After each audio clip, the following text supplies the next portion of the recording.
Muy buenas, bienvenidos a mi canal. En el vídeo de hoy vamos a hablar sobre el corralito. ¿Qué es un corralito? ¿Qué corralitos han ocurrido en los últimos 20 años?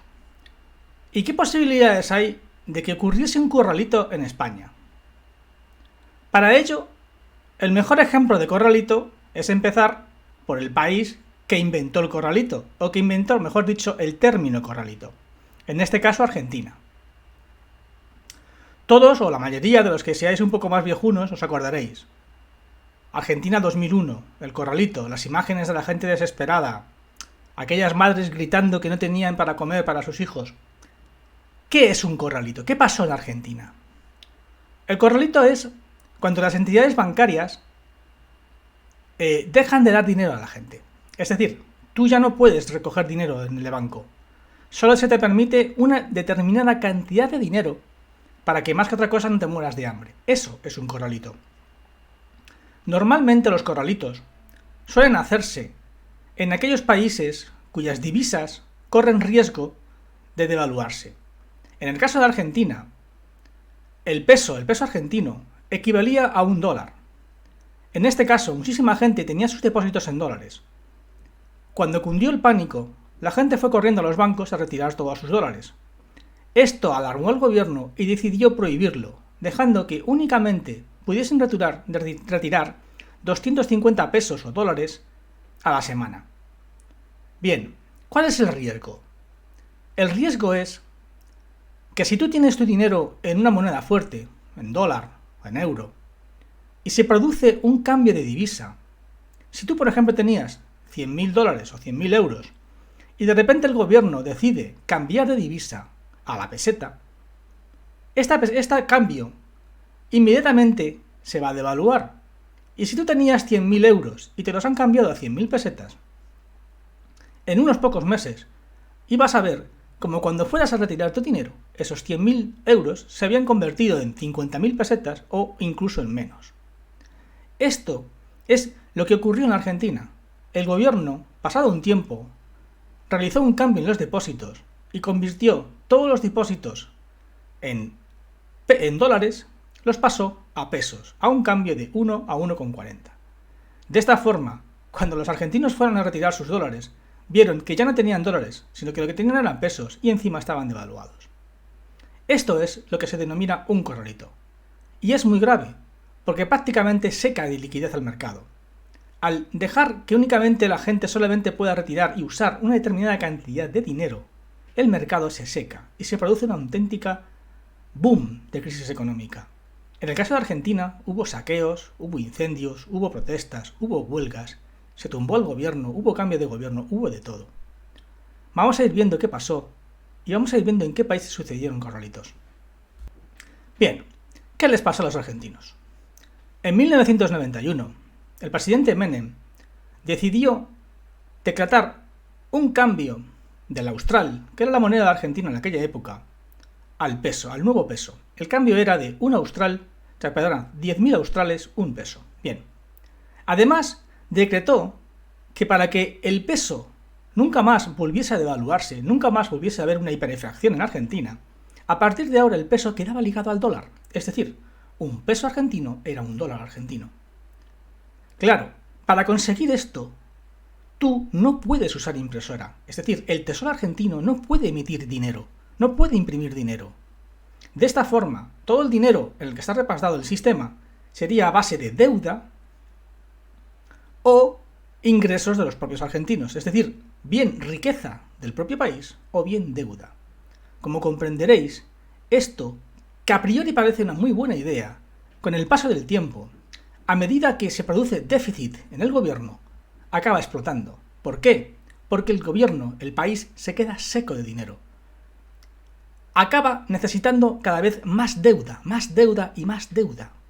Lo que provoca que al final el pago de la deuda acabe estrangulando al país y acabe haciendo explosivo todo el sistema. Bien, para que veáis lo que ocurrió, la cosa se fue deteriorando hasta que llegó la crisis de las .com. Cuando llegó la crisis de las .com, la deuda exterior de Argentina era ya de más de 132.000 millones de dólares. Lo que pasó es que las condiciones crediticias de esa deuda, la refinanciación de esa deuda, empeoró muchísimo. Gracias a la crisis, o provocada por la crisis de las .com, las entidades bancarias exteriores, los que compraban la deuda argentina, decidieron dejar de comprar deuda argentina. Al dejar de comprar deuda argentina, Argentina se quedó sin liquidez. El miedo a la falta de liquidez hizo que los depositantes acudieran en masa a los bancos y empezasen a retirar todo su dinero. Para que os hagáis una idea, en 2 meses se retiraron más de 5.000 millones de pesos, o 5.000 millones de dólares, pasando los depósitos de 85.000 millones de dólares en enero de 2001 a los apenas 67.000 millones de dólares en noviembre de 2001. Esta situación y el pánico a que las entidades bancarias se quedasen absolutamente sin un solo dólar provocó que el gobierno decretase un corralito. En diciembre de 2001, el gobierno de la Rúa decidió que los argentinos solo podrían sacar 250 pesos del banco a la semana. Además, se permitía todos los pagos electrónicos, porque tenéis que entender que en el corralito el pago electrónico está permitido, porque es una transferencia, es decir, tú te compras una tele y lo que estás haciendo es transferir tus 1.000 euros de tu cuenta bancaria a esos 1.000 euros a la cuenta bancaria de la tienda, pero el dinero no sale del país. Eso en un corralito está permitido. Lo que no está permitido en un corralito es que tú saques dinero del banco o que hagas una transferencia a un país extranjero. Eso es lo que no está permitido. Esto es importante. No sé si algún día veremos un corralito en España. Yo espero y deseo que no. Pero si ocurre, esto que os estoy contando es muy importante. Los pagos electrónicos serían permitidos. Los pagos entre gente serían permitidos. Pero la extracción de dinero a tu bolsillo o fuera del país no serían permitidos. Bien, después del corralito del 2001, en 2002 vino lo que los argentinos llamaron el corralón. El corralón es lo que realmente es un problema, porque es cuando cogen tu dinero que tienen secuestrado en el banco y te lo convierten a pesos. Imaginaos, muchísimos argentinos tenían todo su dinero en dólares y de repente vieron como todos esos dólares se convertían en 1,40 pesos. El cambio era de $1 a 1,40. Pero, y aquí está el truco, aquellos argentinos o aquellas entidades bancarias que tuviesen pasivos o deudas en dólares, el cambio era de 1 a 1. ¿Por qué? Porque de esta forma se reducían sus pasivos. De esta forma las entidades bancarias muy endeudadas dejaban de estar tan endeudadas, porque rápidamente veían como su deuda, que estaba en dólares, pasaba a convertirse en pesos devaluados, con lo cual, si tenían una deuda de millones de dólares, esa deuda pasaba a millones de pesos, que en pocos meses o en pocos años se reducían a un 25%. Esto fue una gran idea y una forma de hacer más pobres a los pobres y hacer más ricos a los ricos. Bueno, pasemos ahora a otro corralito. El corralito de Grecia 2015. ¿Qué pasó en Grecia 2015? En esta ocasión es un corralito distinto, más que otra cosa porque es en un país de la Unión Europea. En este corralito, en el corralito de Grecia 2015, lo que estaba en juego eran las medidas de austeridad de la Unión Europea. La Unión Europea, la Troika en aquella época, algo más la llamaba, había hecho hasta 3 rescates de Grecia, rescates de más de 100.000 millones de euros. La deuda griega se disparó, era impagable. El sistema griego era un sistema muy basado en el funcionariado y en los pensionistas. Casi todo el mundo en Grecia o era funcionario o era pensionista. Esto provocó que la deuda en Grecia se disparara y que la Troika decidiera intervenir e intentar rescatarles. En 2015, un gobierno de extrema izquierda, un partido de extrema izquierda llamado Syriza, decidió hacer una peineta a la Unión Europea y no aceptar las condiciones austeras que le habían propuesto a cambio del rescate bancario. De esta forma, decidió sacar un referéndum en el cual preguntaría a los griegos si estaban de acuerdo en asumir las medidas austeras de la Unión Europea a cambio del rescate bancario. En aquel referéndum, el miedo, el pánico en el sistema a que Grecia saliera de la Unión Europea provocó que el propio gobierno de Syriza decidiera crear una especie de corralito. En junio de 2015, el gobierno dio la orden de que todas las entidades bancarias impidieran el que la gente pudiera sacar dinero de los bancos. Lo que se hizo fue que solamente podían sacar 50 euros al día de los cajeros. Y solamente aquellos que tuviesen tarjeta de crédito. Me diréis, pues qué guay, ¿no? Entonces, la gente que no tuviera tarjeta de crédito, después hicieron otra cosa para ellos, pero en un principio, en un primer momento, solamente aquellos que tienen tarjeta de crédito podían sacar dinero. Lo podéis entender mejor en esta gráfica. En azul tenéis la deuda Grecia, la deuda de Grecia. En rojo tenéis la deuda de la Unión Europea. Como podéis ver, la deuda griega prácticamente era el doble, o sea, se disparó. Era una barbaridad de deuda. El país no se podía financiar, así que la única forma que tenían era mediante rescates de la Troika. Pero cada vez que la Troika hacía un rescate, les ponía unas sanciones, unas medidas durísimas, entre, por ejemplo, bajada del sueldo de pensionistas, bajada del sueldo de funcionarios, despido de funcionarios, entre otras de las muchísimas medidas brutales que se implementaban en Grecia. Bien, como habéis visto en el corralito argentino, en el corralito de Grecia hicieron prácticamente lo mismo, es decir, no solo no podías sacar más de 50 euros de tus depósitos, además tampoco se permitía sacar dinero del país. Esto es muy importante, en todos los corralitos es la misma historia. Se te prohíbe sacar dinero del país y se te limita el dinero diario que puedas sacar a una determinada cantidad. La idea es evitar en todo lo posible que la gente pase hambre. Evidentemente no pueden decirte que no saques ningún dinero de tu banco. Si no sacas ningún dinero, no tienes para comer. Lo que se hace es una pequeña cantidad que se estima razonable para que puedas comer al día e impedirte durante un tiempo que saques dinero. ¿Cuánto dura esto? Dura el tiempo en que el gobierno consigue o bien revaluar su deuda o bien cambiar a otra moneda. Es así. Vale. Además del corralito griego, además del corralito argentino... acabo de leerlo. Puedes pagar con tarjeta. Recordad, se puede pagar con tarjeta. En un corralito se puede pagar con tarjeta, porque las tarjetas son cambios de dinero dentro del país. Si tú pagas o tú compras el pan con la tarjeta, lo que estás haciendo es un cambio de tu cuenta bancaria, de un euro de tu cuenta bancaria, a un euro de la cuenta bancaria de la panadería. Pero ese dinero no sale del sistema. Lo que se prohíbe en un corralito es hacer transferencias a otras cuentas bancarias que estén en otros países o sacar dinero de los bancos y meterlo debajo del colchón o convertirlo en oro, lo que te dé a ti la gana. Pero operaciones con tarjetas, operaciones de compras con cuentas bancarias, sí, siempre y cuando sea dentro del mismo país. Bien, corralito de Sri Lanka 2022. Esta fue hace muy poquito. En Sri Lanka es una isla que está al sur de la India. Como es una isla, prácticamente necesita gastar muchísimas divisas para importar toda la comida o todas las riquezas o medios que necesita para sobrevivir la isla. Lo que le ocurrió a Sri Lanka es que su deuda externa, al igual que le ocurrió a Grecia, al igual que le ocurrió a Argentina, era muy alta. Llegó un momento en que era tan alta que el sistema bancario, el sistema económico mundial, se asustó y pensó que Sri Lanka no sería capaz de pagar la deuda. Esto también le pasó a Grecia y esto también le pasó a Argentina. En todos los corralitos, para que entendáis un poquito cómo funciona, ocurre siempre lo mismo. Son países muy endeudados con una altísima deuda externa y el sistema, siempre en todos los corralitos, tiene miedo de que este país sea capaz de pagar los vencimientos de la deuda. Cuando esto se produce, los inversores dejan de comprar deuda.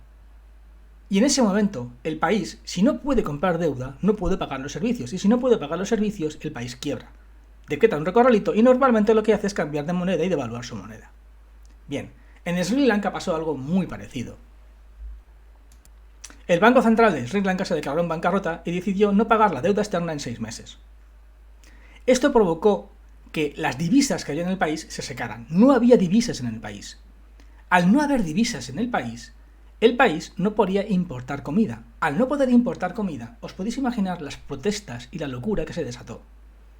La deuda externa de Sri Lanka llegó a ser de 50.000 millones de dólares. La inflación en Sri Lanka llegó a ser el del 90% en los alimentos. Esto provocó que la gente se levantara, se quemaran establecimientos, se quemaran bancos e incluso se asaltara el palacio del gobierno. Ahora vayamos a España. ¿Puede ocurrir un corralito en España? ¿Es posible que esto pase en este país? Como habéis visto, las características de un corralito siempre son una elevada deuda, una brutal deuda. Ese check lo cumplimos de sobra. España tiene una brutal deuda, lo podéis ver en esta gráfica, podéis ver cómo desde 2008 no hemos parado de emitir deuda. La única diferencia es que España está dentro de la Unión Europea. Y la Unión Europea, el problema que tiene es que, al igual que España, ella también tiene a su vez una enorme deuda, pero esta vez respaldada. Esto es importante. No es lo mismo deber 1 millón de euros y ser una persona que gane 20.000 euros al mes, que deber 1 millón de euros y ser Emilio Botín o ser Bill Gates. No es lo mismo. Es lo que ocurre. Si el país es, por ejemplo, Japón, se puede permitir tener 200% de deuda de su PIB. Se puede permitir tener una deuda brutal. ¿Por qué? Porque es Japón y está garantizada que te va a pagar. ¿Por qué puedes deber un montón de dinero a Bill Gates? Porque sabes que te lo va a devolver. El problema es cuando eres Sri Lanka, o el problema es cuando eres la Argentina de 2001. En ese caso sí tienes un problema, porque en ese caso sí que hay serias dudas de que tú te lo devuelvas. Lo mismo pasa con esta gráfica. ¿Hay peligro en España al igual que en la Argentina? Por el momento no. Mientras estamos respaldados por la Unión Europea, mientras la Unión Europea garantice el pago de la deuda española, no. Ahora, si la prima de riesgo de España se dispara, si la Unión Europea no garantiza tanto el pago de esa deuda, entonces sí. ¿Cuáles son los riesgos? Un IPC muy alto. El IPC en la Unión Europea es altísimo. Lo podéis ver, por ejemplo, en este IPC de los alimentos. No paramos de subir en el IPC de los alimentos. Esto puede acabar provocando que los tipos de interés suban mucho. Si los tipos de interés se disparan muchísimo, ya habéis visto lo que provoca la crisis bancaria como la de Silicon Valley Bank. Si los tipos de interés son muy altos, la deuda comprada, la deuda emitida por los países de la Unión Europea durante los años de los intereses bajos, hace que esta deuda no valga nada. Los bancos se secan, los bancos se llenan de activos tóxicos y acaban provocando una crisis bancaria con la que hemos vivido estos días. Eso sí es peligroso y eso es uno de los motivos de lo que podríamos pensar un poco de tener miedo a una posibilidad de que el sistema bancario se secara, de que la prima de riesgo se elevara y nos dejaran de comprar deuda y los bancos acabaran decidiendo cerrar y provocar una especie de corralito. Aquí podéis ver más esta gráfica. Esta gráfica ya la he puesto estos días. Es la exposición que tenemos en el Banco Español a la deuda. Somos el segundo país de la Unión Europea con más exposición a la deuda. Nuestros bancos tienen en activos más de un 14% en deuda. Eso los deja bastante mal. Es verdad que ahora, con todo el dinero que ha inyectado la Unión Europea y con todas las medidas que ha tomado a través de la crisis bancaria, el fuego se ha extinguido. Es verdad que han conseguido cortar el conato de crisis que hemos tenido estos días. Pero eso no quiere decir que la banca española esté perfecta y maravillosa. Solamente quiere decir que han inyectado más dinero y han conseguido taponar por ahora la herida. Aquí tenéis otra gráfica en la que está claro la exposición que tiene la banca. Fíjate, el Santander tiene una enorme exposición a la deuda. Y el resto de entidades bancarias también. Esta es una de las razones por las que estos días habéis visto que la bolsa haya bajado tanto. Sobre todo porque el IBEX español está fundamentalmente integrado por bancos. Cuando hay un problema en los bancos, el IBEX baja muchísimo más que otros índices económicos mundiales. Y esta crisis se ha cebado sobre todo en el Santander, en el BBVA, en el Sabadell. Estos días seguro que habéis oído cómo han bajado sus acciones. Ahora, con las medidas que ha tomado la Unión Europea, han vuelto a subir y han vuelto a estabilizarse. Pero eso no quiere decir que el miedo en el entorno financiero haya terminado. Bueno, espero que con este vídeo te haya quedado claro qué es un corralito, te haya quedado claro cuál es el peligro y te haya quedado claro la posibilidad de que un corralito llegue a España. ¿Es posible? Es posible. Pero para que un corralito llegue, lo fundamental es la deuda. Mientras España tenga fácil acceso a la deuda, no habrá corralito. Por favor, aunque la crisis vaya avanzando, no tiene que cundir el pánico, no tienes que ir corriendo al banco a salvar tu dinero. El problema que sí podría hacer que te pensaras ir al banco a sacar tu dinero, es que la prima de riesgo se elevase. Si España tuviese un gran problema de obtener deuda, no podría pagar las pensiones, no podría pagar a los funcionarios, y entonces no le quedaría más remedio que decretar un corralito en el sistema bancario para impedir que todo el sistema se secara. Espero te haya gustado este vídeo. Y recuerda, el que busca la verdad, corre el riesgo de encontrarla. Nivel de tipos. Yo es que soy muy pesimista en el tema de los tipos. El mercado piensa que con la llegada de la recesión, la parálisis en la actividad económica va a provocar que la inflación baje muchísimo y por lo tanto que los tipos vuelvan al entorno del 2%, el 1%, incluso que volvamos a la época dorada de los tipos negativos. Yo en eso tengo muy serias dudas. Las tengo por la subyacente. Las tengo por la inflación en los alimentos, que habéis visto que no para de subir. Pienso que esa inflación en los alimentos, esa subyacente tan alta, va a impedir que la inflación, aunque sí que es verdad que haya bajado el petróleo, baje. Y si la inflación no baja, los bancos centrales, por mucho que quieran, lo van a tener muy, muy, muy difícil para vender el tema de bajar tipos con una inflación disparada. Recordad que ahora mismo la inflación en los alimentos en Europa está en torno al 16-17% de media, en algunos países en torno al 30 o al 40%. Con esos datos es muy difícil que el Banco Central Europeo pueda permitirse el lujo de pausar o incluso bajar los tipos. ¿Qué banco extranjero? No lo sé. Si te soy sincero, ahora mismo todos se miran con reojo, todos se miran con recelo. No queda claro qué banco no está expuesto. Ahora mismo la exposición es total. Hay un miedo y un pánico en el sistema brutal. ¿Que se está parando gracias a las inyecciones de dinero de los bancos centrales? De acuerdo. Pero esto, en mi opinión, solamente es una patada hacia adelante. A medida que la inflación siga subiendo y a medida que los tipos suban, esto va a volver. Y va a volver con más fuerza. ¿Por qué digo que los bancos centrales seguirán subiendo tipos? Por la inflación. Porque la situación no va a bajar. Porque pienso que esta inflación que han provocado los mismos bancos centrales no está únicamente integrada por energía, no está únicamente integrada por el petróleo. Fíjate, llevamos como 5 meses de bajada del petróleo y la inflación sigue subiendo. Los alimentos siguen subiendo. ¿Por qué? Porque el Banco Central ha inyectado tantísima cantidad de liquidez en el sistema que es muy difícil de parar, es muy difícil de bajar. Yo pienso que para conseguir bajar, y esto es una burrada pero lo voy a decir aquí, los tipos tendrían que estar a más del 8. Burbuja de pisos. Para que hubiera una burbuja de pisos, los tipos de interés tendrían que volver a bajar a tipos negativos y que el sistema bancario decidiese que la inflación le da igual. Si eso ocurriese, podría pasar, pero yo lo veo dificilísimo. O sea, yo lo veo muy difícil. Yo veo que esta tendencia en bajada de los pisos en toda Europa y en todo el mundo va a seguir siguiendo. Va a seguir porque los tipos de interés, por mucho que digan los analistas, por mucho que diga el mercado, va a seguir subiendo. Aunque sea yo el único que dice que los tipos de interés van a subir y que todos los analistas del resto del mundo digan que va a bajar, sigo pensando que va a subir. Claro, a ver, sí, y la Fed acaba de garantizar que los depósitos, quiere garantizar que los depósitos de más de $250.000 están garantizados por la Fed y la Unión Europea garantizará los depósitos y los activos de Santander, por supuesto, sí, todas las medidas que queráis, habrá inyección de liquidez, todo lo que queráis, pero recordad una cosa, a medida que aseguran los bancos, a medida que los bancos centrales intervienen, inyectan liquidez, y la liquidez provoca devaluación de la moneda. La devaluación de la moneda provoca inflación.